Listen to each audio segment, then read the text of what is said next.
भूर्भुवः स्वः तत्सवितुर्वरेण्यं भर्गो देवस्य धीमहि धियो यो नः प्रचोदयात्।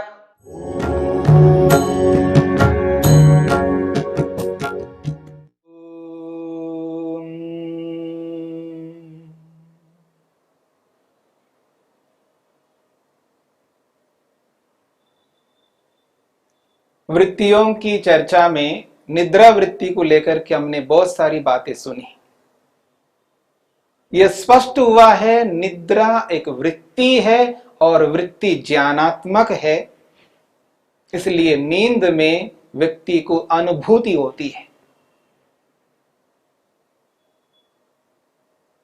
निद्रा को तीन प्रकार से आपके सामने व्यक्त किया है कि सात्विक निद्रा, राजसिक निद्रा और तामसिक निद्रा। व्यक्ति जब सात्विक नींद लेता है तो समझ लेना व्यक्ति की नींद अच्छी होती है, क्योंकि शरीर में विश्राम पूर्ण रूप से तभी हो सकता है जब व्यक्ति सात्विक नींद लेता है। शरीर स्वस्थ तभी रह सकता है व्यक्ति जब सात्विक नींद लेता है। अब देखेंगे जब व्यक्ति नींद को ठीक से नहीं ले पा रहा होता है, जिसको नींद नहीं आती है, तो नींद का ना आना एक बहुत बड़ा रोग है। आयुर्वेद के अनुसार जिस व्यक्ति को नींद नहीं आती है तो उसका शरीर स्वस्थ नहीं रह सकता। कालांतर में उसका शरीर जर्जर हो जाएगा, नाना प्रकार के रोग शरीर में उत्पन्न हो जाएंगे और एक ऐसा दिन भी आ सकता है व्यक्ति इस शरीर में नहीं भी रह सके।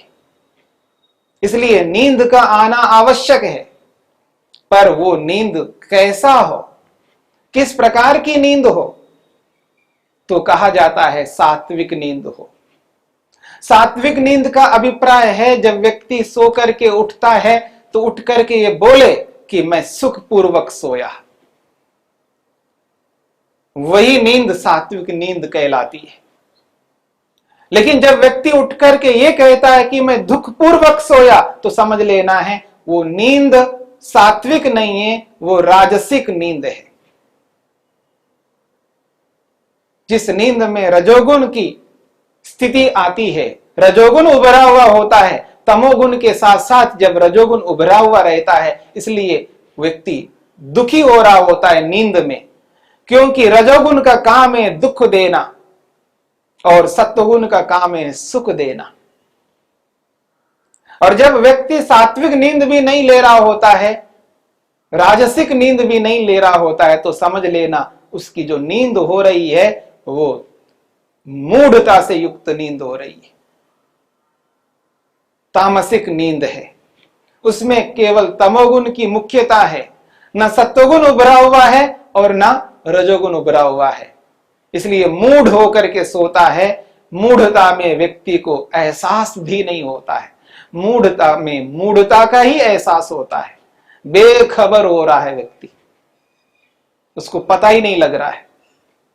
और ऐसी नींद भी शरीर के लिए उचित नहीं है, अच्छा नहीं है। इसलिए व्यक्ति को यह ध्यान रखना पड़ता है कि दिन भर का जो व्यवहार है वो समुचित रूप में हो और भोजन भी उसका सात्विक हो। संसार में दो प्रकार के लोग होते हैं। एक आध्यात्मिक कहा जाता है, जो अध्यात्म को अपने जीवन में धारण करके चलता है, जिसका उद्देश्य अध्यात्म होता है, जिसको आत्मा परमात्मा का साक्षात्कार करना होता है, समाधि लगानी होती है और अपने प्रयोजन को पूरा करना होता है, जिसका उद्देश्य आत्मा और परमात्मा होता है, उसको आध्यात्मिक कहा जाता है। और दूसरा व्यक्ति वो होता है जिसका उद्देश्य लोक होता है, संसार होता है, लौकिकता ही उसका उद्देश्य रहता है। उसको आत्मा परमात्मा का साक्षात्कार करना नहीं है, उस व्यक्ति को तो धन का साक्षात्कार करना, संसार के वैभवों का साक्षात्कार करना, संसार के समस्त जड़ पदार्थों को अपनाना है उसको। जब संसार के पदार्थों को उद्देश्य रख करके चलता है तो उसको लौकिक कहा जाता है। लौकिक व्यक्ति किसी भी प्रकार का भोजन कभी भी कैसा भी कर सकता है, आज कर रहा है। वो निरंतर राजसिक भोजन कर सकता है, निरंतर तामसिक भोजन कर सकता है और कर भी रहा है, और कभी कभी सात्विक भोजन कर लेता है। पर जिसको हम आध्यात्मिक कहते हैं, उस आध्यात्मिक व्यक्ति को जब कभी भी भोजन करना है तो उसको केवल केवल सात्विक भोजन करना है।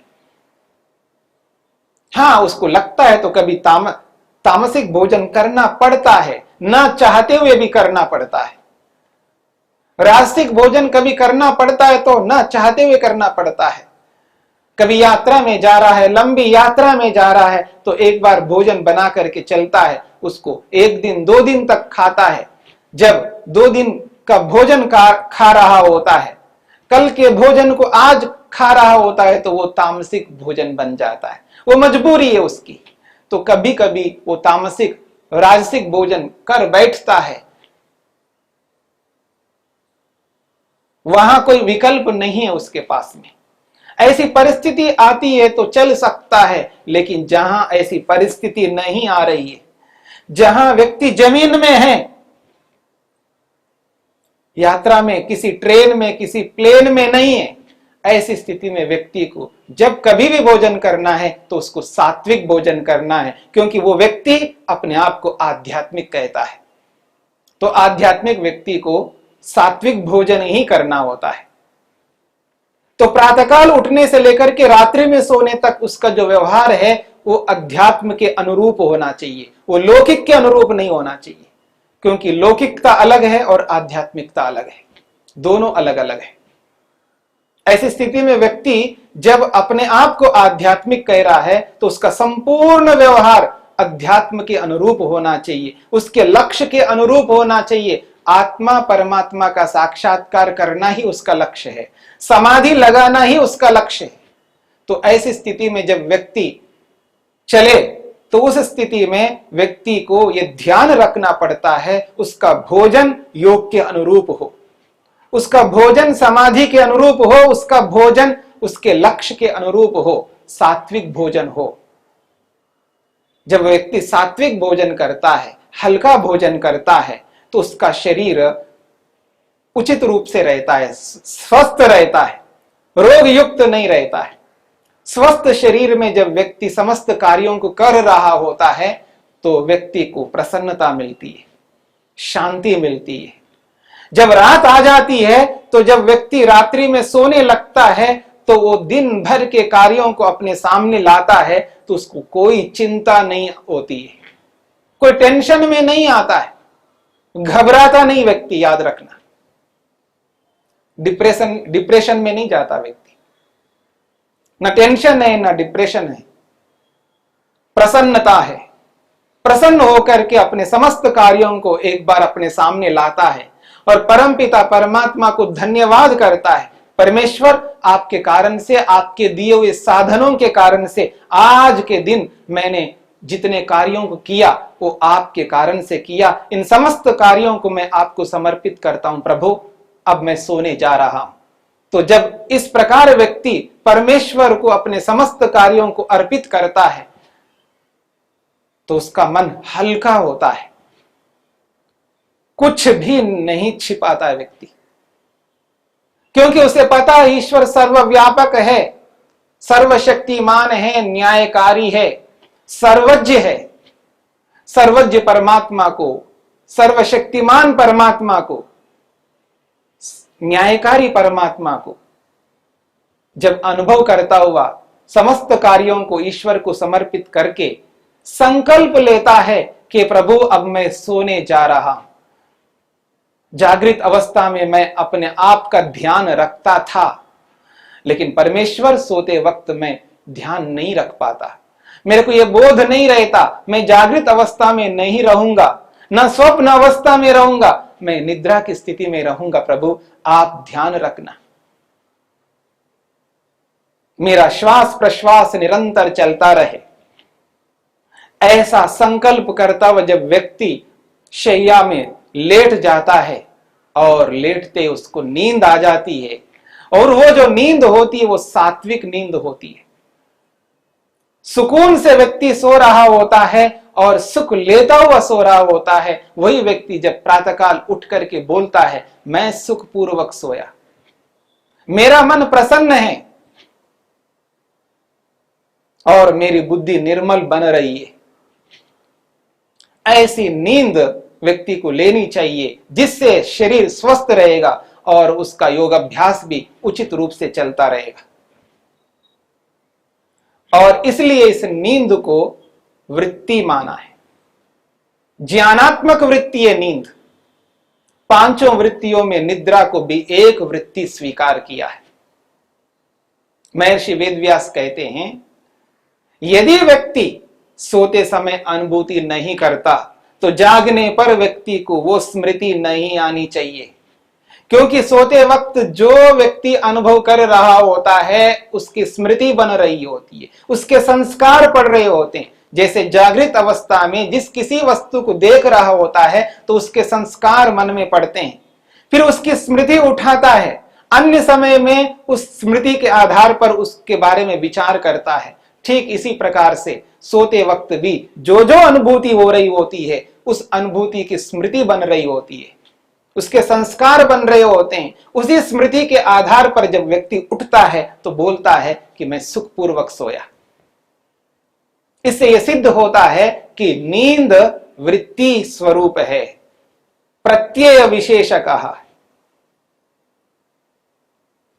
इसलिए वो कहते हैं, जागते हुए व्यक्ति को यदि ये स्मृति हो रही है कि मैं सुखपूर्वक सोया अथवा दुखपूर्वक सोया या मैं मूढ़ होकर के सोया, ये जो स्मृति हो रही है बिना अनुभव के ऐसी स्मृति कभी नहीं हुआ करती है। ये महर्षि वेदव्यास तर्क दे रहे हैं, प्रमाण दे रहे हैं कि बिना स्मृति के व्यक्ति ऐसा नहीं कह सकता।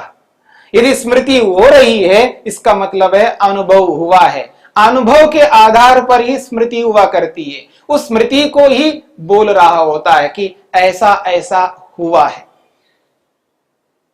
यह कल्पना नहीं है, काल्पनिक नहीं है, याद रखना। जब व्यक्ति उठ करके जब बोल रहा होता है वो कल्पना करके नहीं बोल रहा होता है, वो स्मृति के आधार पर बोल रहा होता है और उस स्मृति का आधार वो अनुभव है। इसलिए यहां पर स्पष्ट किया जा रहा है कि निद्रा एक वृत्ति है, ज्ञानात्मक वृत्ति है, इसको प्रत्यय विशेष कहा।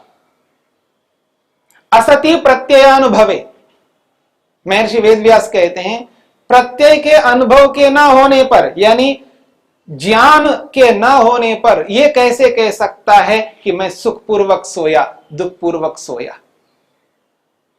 इसलिए इसको ज्ञान विशेष स्वीकार किया है। यह अलग बात है, जो जागृत अवस्था में जैसा ज्ञान होता है वैसा ज्ञान नहीं है, स्वप्न काल में जैसा ज्ञान होता है वैसा ज्ञान नहीं है, लेकिन है ज्ञान, ये ज्ञानात्मक है। निद्रा भी एक ज्ञानात्मक वृत्ति है। पांचों वृत्तियों में भी निद्रा एक वृत्ति के रूप में स्वीकार किया है। अब हम आते हैं, पांचों वृत्तियों को लाभकारी भी माना है और हानिकारक भी माना है, यानी पांचों वृत्तियों को सुखदायी माना है तो वहीं पर इन पांचों वृत्तियों को दुखदायी भी माना है। जिस प्रकार से प्रमाण वृत्ति, विपर्य वृत्ति और विकल्प वृत्ति सुखदायक और दुखदायक भी होते हैं, ठीक इसी प्रकार से निद्रा वृत्ति भी सुखदायक है और दुखदायक भी है। नींद से व्यक्ति को सुख भी मिलता है और नींद से व्यक्ति को दुख भी मिलता है। अब इस निद्रा को कहां प्रयोग में लाना है और कहां प्रयोग में नहीं लाना है, यह व्यक्ति के हाथ में है। जागृत अवस्था में व्यक्ति को क्रियाशील रहना चाहिए, जागृत अवस्था में व्यक्ति को सजग रहना चाहिए, जागृत अवस्था में मन पर नियंत्रण रखना होगा, अपने आप को काबू में रखना होगा, अपने इंद्रियों को अपने वश में रखना होगा, अपने आप को यानी संपूर्ण शरीर को अपने अधिकार में रखना होगा। तो जागृत अवस्था में जब कार्यों को कर रहा होता है अथवा जागृत अवस्था में विद्या अध्ययन कर रहा होता है, ज्ञानार्जन कर रहा होता है, अथवा जागृत अवस्था में उपासना कर रहा होता है, भक्ति कर रहा होता है, या तो कार्यों को कर्म की स्थिति, जागृत अवस्था में व्यक्ति या तो कर्म कर रहा होता है, यदि कर्म नहीं कर रहा है तो ज्ञानार्जन कर रहा होता है, यदि ये दोनों नहीं कर रहा है तो भक्ति उपासना कर रहा होता है। इन तीनों स्थितियों में निद्रा को रोके रखना होगा। काम करता व्यक्ति सोने लगे, ऊंघने लगे, तंद्रा में जाए तो कार्य कुशलता पूर्वक नहीं कर पाएगा। जिस स्तर का व्यक्ति को कार्य को संपन्न करना चाहिए उस स्तर का नहीं करेगा। विद्या अर्जन कर रहा है, ज्ञानार्जन कर रहा है, पढ़ रहा है व्यक्ति, पढ़ता हुआ यदि नींद ले, तंद्रा में चला जाए, ऊंघने लग जाए तो विद्या अर्जन नहीं कर सकता, नींद नहीं ले सकता। तो इन स्थितियों को भी ध्यान में रखते हुए व्यक्ति को चलना पड़ता है। और ऐसा ही जब भक्ति कर रहा होता है तो भक्ति के काल में भी व्यक्ति को यही स्थिति रखनी पड़ती है, सजग रहना पड़ता है। और भक्ति करता हुआ, उपासना करता हुआ नींद नहीं ले सकता व्यक्ति। आप देखेंगे बहुत सारे लोग, बहुत सारे साधक जब भक्ति के लिए बैठते हैं, आसन लगा के बैठते हैं, आंखें मूंद लेते हैं और अपने मन को एकाग्र करते हैं और ईश्वर के साथ अपने मन को जोड़ते हैं और भक्ति करते हुए एक ऐसी स्थिति आ जाती है, वो निद्रा में चले जाते हैं, नींद में चले जाते हैं, ऊंघने लग जाते हैं, शरीर को डोल रहे होते हैं। जब उनको देखने पर पता लगता है कि व्यक्ति भक्ति नहीं कर रहा है, ये व्यक्ति नींद ले रहा है, तंद्रा में चला गया, ऊंघ रहा है व्यक्ति, ये जो स्थिति आती है ये हानिकारक स्थिति है। इसलिए महर्षि वेदव्यास कहते हैं, सा वो जो निद्रा है समाधो इतर प्रत्ययवत निरोधव्या। जैसे प्रमाण, विपर्य, विकल्प, इन वृत्तियों को समाधि के काल में, उपासना के काल में रोकना होता है, उसी प्रकार से निद्रा को भी रोकना होता है। यदि निद्रा को नहीं रोकेंगे तो उपासना नहीं होगी, वहां पर नींद होगी और वो निद्रा हानिकारक है। इसलिए समाधि के काल में, उपासना के काल में व्यक्ति को सजग रहते हुए, सूझबूझ रखते हुए, अपने मन पर नियंत्रण रखते हुए, अपने शरीर पर नियंत्रण रखते हुए उसको उपासना करनी है। उस उपासना को यदि उपासना के रूप में करेगा तो व्यक्ति को नींद नहीं आएगी, उसका उद्देश्य, उसका लक्ष्य सामने होगा और अपने मन को ईश्वर में एकाग्र करेगा तो उस एकाग्रता में सजगता रहेगी, सावधान रहेगा व्यक्ति। उस सावधान की स्थिति में व्यक्ति की उपासना ठीक प्रकार से होगी।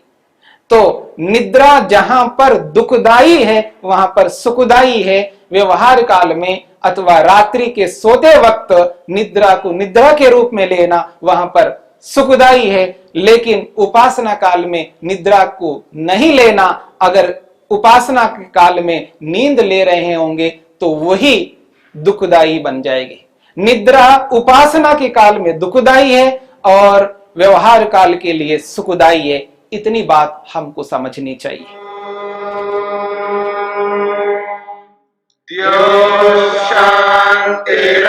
शांतिरंतरिक्षं शांति पृथिवी शांतिरापः शांतिरोषधयः शांति वनस्पतयः शांतिर्विश्वे देवाः शांतिर्ब्रह्म शांति सर्वं शांति शांतिरेव शांति क्षमा शांतिरेधि।